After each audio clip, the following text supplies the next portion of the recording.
Hello everyone, welcome back to my channel Angel Mania Studio. मैं तान्या स्वागत करती हूँ आपका अपने चैनल पर। आज इस वीडियो में मैं आपके साथ शेयर करूँगी एग्लोनीमास की केयर की इन्फॉर्मेशन कि जो भी मैंने अपने गार्डनिंग के एक्सपीरियंस से इनके बारे में जाना है वो आज मैं आपके साथ शेयर करूँगी कि इनकी केयर मैं कैसे करती हूँ, कैसे इतने हेल्दी और बुशी प्लांट्स आप भी कुछ टिप्स और ट्रिक्स को फॉलो करके आप भी अपने घर में ग्रो कर सकते हैं। और इन प्लांट्स की वाटरिंग की, फर्टिलाइज़र की और सॉइल की क्या रिक्वायरमेंट्स होती हैं और कैसे हम इन प्लांट्स को बहुत जल्दी जल्दी प्रोपगेट कर सकते हैं अपने घर में। तो आज इस वीडियो में ये सारी बातें हम जानेंगे, तो वीडियो को पूरा एंड तक देखिएगा। लाइक शेयर सब्सक्राइब करना मत भूलिएगा। सबसे पहले हम बात करते हैं कि आप जब नर्सरी से प्लांट्स को लेकर के आएँ एग्लोनीमा के प्लांट्स को, तो आपको किन बातों का ध्यान रखना चाहिए। जब भी आप एग्लोनीमा के प्लांट्स की परचेजिंग करें नर्सरी से, तो हमेशा कोशिश करिए कि वो प्लांट जो हैं किसी पॉट में लगे हुए हों, या क्ले पॉट हो या कोई नर्सरी का प्लास्टिक का पॉट हो। पॉट में लगे हुए प्लांट्स हों, जो ग्रो बैग में लगे हुए प्लांट्स होते हैं उनको अवॉइड कीजिए। और साथ ही उनकी सॉयल मीडिया को भी देख लीजिए कि वो किस मीडिया में लगे हुए हैं। अगर वो प्लांट्स कोकोपीट या बनाना हस्क या इस तरह के ग्रोइंग मीडिया में लगे हुए हैं, तो वो प्लांट्स आप प्रेफर कीजिए, उनको खरीदिए। और अगर वो चिकनी मिट्टी में लगे हुए हैं तो ऐसे प्लांट्स को अपने घर में मत लेकर के आइए, क्योंकि चिकनी मिट्टी में लगे हुए या ग्रो बैग में लगे हुए प्लांट्स आपको घर में ला करके जल्दी रिपोर्टिंग उनकी करनी पड़ेगी। और फिर आप उन रिपोर्टिंग करने से भी ये प्लांट्स जो हैं बार बार रिपोर्टिंग ये पसंद नहीं करते और ये ख़राब होने लगते हैं। तो ऐसे आप प्लांट्स चूज़ करिए जो पहले से ही पॉट में लगे हुए हों, और ताकि फिर आप उस पॉट को आराम से 2-3 महीने तक इसी तरह से रख कर के प्लांट्स को ग्रो कर सकें और आपको बार बार रिपोर्टिंग ना करनी पड़े प्लांट्स की। एग्लोनीमा के प्लांट्स को छोटे छोटे पॉट्स में रूट बाउंड होकर ग्रो होना पसंद होता है, इसीलिए ये कई महीनों तक नर्सरी वाले पॉट्स में भी आराम से ग्रो हो सकते हैं, हैप्पी रहते हैं। अब बात करते हैं कि इन प्लांट्स की कैसी पोजीशन होनी चाहिए जब आप इन्हें रखें, तो इसको किस पोजीशन में, घर के किस कॉर्नर में आप इनको प्लेस करें। अब देखिए, ये मैंने अपने एग्लोनीमा के सारे प्लांट्स अपनी एक बालकनी के जो है कॉर्नर में रखे हुए हैं, जहाँ पे एक शेल्फ़ है, और उस शेल्फ़ के टॉप कॉर्नर में मैंने ये सारे प्लांट्स अरेंज किए हुए हैं। और ये जो शेल्फ़ है ये बालकनी से की ग्रिल से कम 2.5-3 फीट दूर रखी हुई है। और कहने का मतलब ये है कि इस कॉर्नर में जो है ना तो इनको डायरेक्ट सनलाइट मिलती है, 1 इंच धूप भी इन प्लांट्स पर नहीं पड़ती, केवल इनडायरेक्ट ब्राइट लाइट इस कॉर्नर में रहती है। और इन प्लांट्स को ना तो गर्म हवा लगती है, ना ही ठंडी हवाएं सर्दियों में जो चलती हैं वो इनको पर लगती हैं, और बारिश का पानी जो है वो भी इन पर नहीं गिरता है। तो इस तरह से इसी तरह के क्लाइमेट इन प्लांट्स को पसंद होता है, यानी कि एक्सट्रीम लेवल का क्लाइमेट इनको पसंद नहीं होता है। और इसी तरह से अगर आप इनको ऐसे पोजिशन पे रखिए जहाँ पे इनको सिर्फ इनडायरेक्ट ब्राइट लाइट मिले, तो ये प्लांट्स बहुत हैप्पी रहते हैं, बहुत अच्छे से ग्रो करते रहते हैं। गर्म ठंडी हवाएं या बारिश का ज़्यादा पानी इन प्लांट्स को ख़राब कर देता है।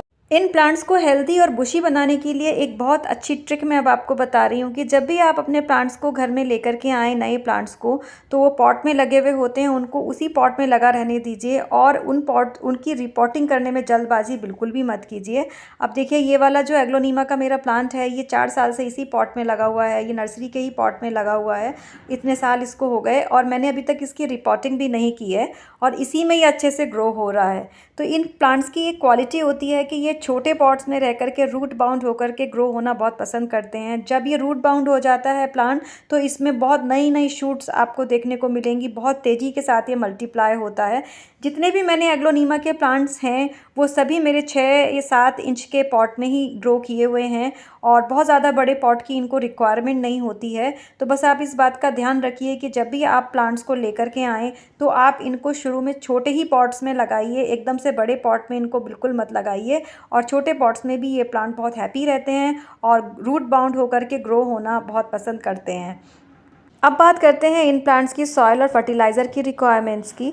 इन प्लांट्स को ह्यूमस रिच, मॉइस्ट और बहुत एयरेटेड सॉइल पसंद होती है, और इसीलिए इनका जो सॉइल मीडिया है बहुत ही लाइट बनाना चाहिए। और इनके सॉइल मीडिया में आप कोकोपीट, सैंड और कंपोस्ट, इन तीनों चीज़ों को इक्वल क्वांटिटी में मिक्स कर लीजिए, और फिर यही जो मिक्सचर है, ये मीडिया है, इसी में अपने घर में प्लांट्स को लगाइए।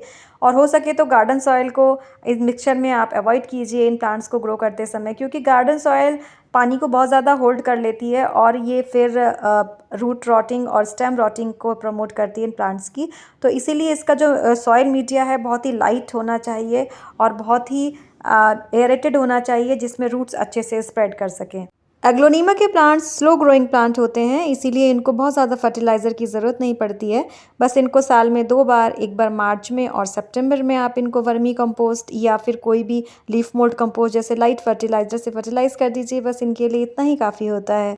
एग्लोनीमा के प्लांट्स जो हैं मेनली फॉलिएज प्लांट्स होते हैं। इनकी पत्तियां बहुत खूबसूरत होती हैं और लेकिन इन पे जब ये मैच्योर हो जाते हैं तो इन पे फ्लावर्स भी आते हैं। और देखिए इसके फ्लावर्स कुछ इस तरह के होते हैं बर्ड जैसे। और जब ये फ्लावर्स आपको कभी दिखाई दें इन पे तो आप इनको हमेशा रिमूव कर दिया करें, क्योंकि जब इन पे फ्लावर्स आते हैं तो इनकी लीव का साइज़ जो है थोड़ा सा छोटा होने लगता है, क्योंकि फ्लावर्स जो है सारी एनर्जी प्लांट की ले लेता है और फिर लीव्स का साइज़ छोटा हो जाता है। और देखिए इसमें इस तरह से सीड्स भी होते हैं। लेकिन आप जब भी इस तरह के फ्लावर्स अपने प्लांट्स पे देखें तो इसको रिमूव ज़रूर कर दिया करें, ताकि आपको एक अच्छे बड़ी साइज़ की फॉलिएज वाले प्लांट्स मिलें।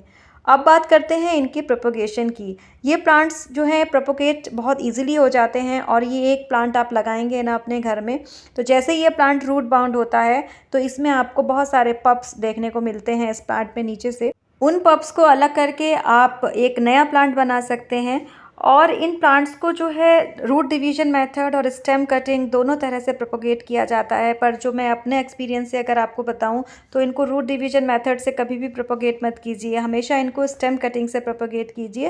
क्योंकि रूट डिवीजन मेथड से जब आप प्लांट को प्रोपोगेट करते हैं और अब आप प्लांट को रूट से अलग करेंगे, छोटे प्लांट को, बेबी प्लांट को, तो कई बार रूट डैमेज भी हो जाती है और आपके दोनों ही प्लांट जो आपने अलग किया है और जो पहले से लगा हुआ है वो दोनों ही प्लांट आपके ख़राब होने का चांस बहुत ज़्यादा रहता है। तो हमेशा इन प्लांट्स को स्टेम कटिंग से ही प्रोपोगेट करें। और जैसे ये प्लांट जो है जिसकी लीव्स नीचे से झड़ने लगती हैं, ख़राब होने लगती हैं, उसकी स्टेम जो है बेयर होने लगती है, बस आप उस बेयर स्टेम को कट कर लीजिए। जैसे कि ये प्लांट है इसमें बेयर स्टेम हो रही है, इसको यहाँ से आप कट कर लीजिए नॉट एरिया से और फिर आप इस प्लांट को पानी में प्रोपोगेट कीजिए।